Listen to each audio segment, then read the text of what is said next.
To speed the development of a new signal source and to allow for operation on any line voltage from 100 volt AC to 240 volt AC, an OEM switching power supply was specified. Power supply requirements included minimal temperature rise under all load conditions, output voltage stability under full load, and good voltage regulation under all line voltage conditions. A commercially available data logger was chosen to facilitate the gathering, analysis, and display of this information. A final printed report was also required. First, T-type thermocouples were attached to several critical components in the power supply, including the transformer and several active components.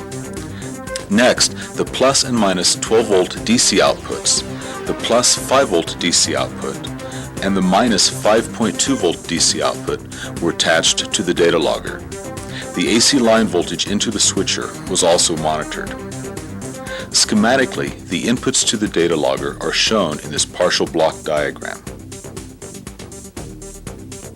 Next, the data logger was set up manually to verify that all connections were correct. The data logger's ease of setup allowed for quick verification. Once all connections were verified, the Agilent BenchLink data logger software package was used to set up the characterization. Channels were assigned as either temperature or voltage. Once everything was ready, the product characterization was begun. The data logger stepped through the temperature and voltage inputs and displayed them in a strip chart mode.